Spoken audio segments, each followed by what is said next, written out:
Here is what I want to say to you guys.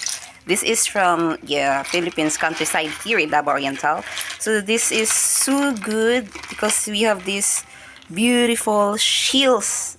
Yeah. So that is why lemongrass is the secret above all of these. The sea? Yes, from the sea to the kitchen. So let's enjoy and come back vlog for my chicken and then rest. Yes, hello guys. So it's been a long time that I didn't do my vlog. So what a change of mind. So here in countryside today. So my comeback video would be so simple, so raw, and you know, real life. So what I have today is that I have to cook a simple recipe from countryside, which is very locally here and very cheap, which is the shells, uh, the mixed shells. Yes, so I can explain to you by tequila. Here is what I want to say to you guys. This is from Philippines countryside here in Davao Oriental. So this is so good because we have these beautiful shells. Yeah.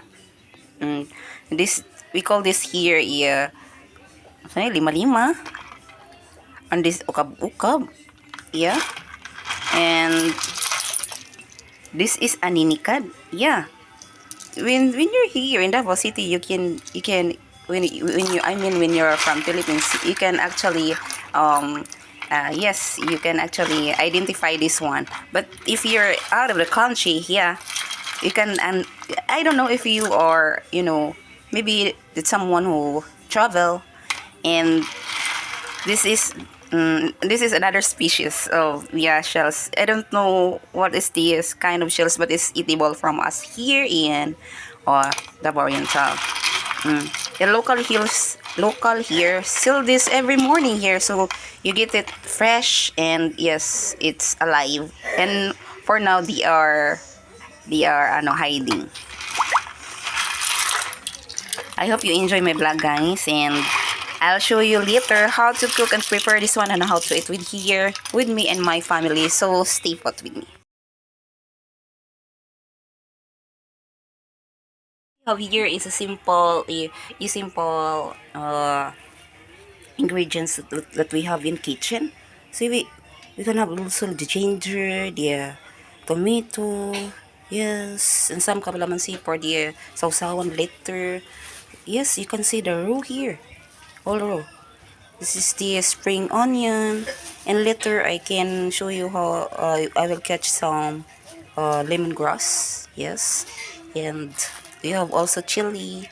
We mix chili so that we can have that kick that balance our taste. Yeah, even we're in countryside, we can also provide it a mix of flavors that countryside will be missing if you have a vacation to other country. Yes, you will understand the importance of home, the simplicity of home. Yeah, and the simplicity of home is inspired by me, by Zara Hieronymo, and you know Mateo Chili with their blog, the simplicity, the travel. But we can just like them because they have lots of resources.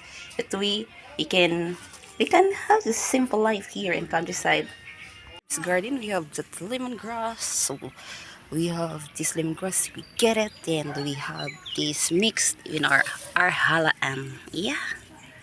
And here, guys, we have I show you the lemongrass later already. Then I have this in the near the kitchen. We have these basil leaves here.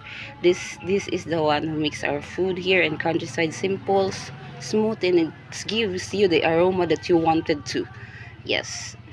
Then the other one is not the herbs. I just love this ravina flower here, and other this one, I don't know what is one, but this one I'm sure this is a little basil leaves. Thank you.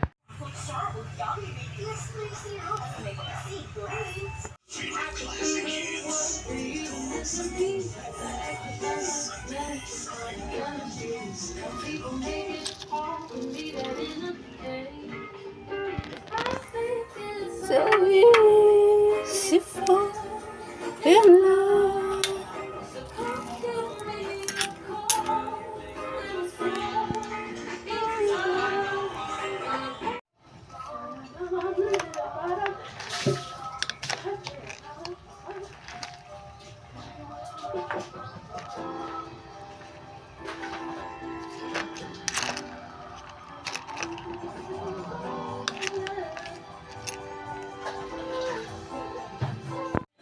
Now we're adding the basil leaves from my herbs garden, so it's always fresh and organic that you can enjoy, using your tinola, your favorite soaps, and everybody you can enjoy in your, cooking. So it's big the aroma and the vitamin.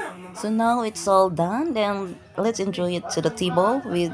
It's best with rice and enjoy with family. So this is how we enjoy it with rice. It's simple life here, and it feels so good.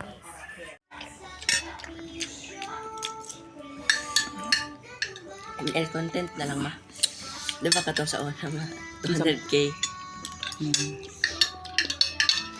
Maapil sa antay nga mamo ng vlog. Kay Burles. Totoo na siya si Adonis.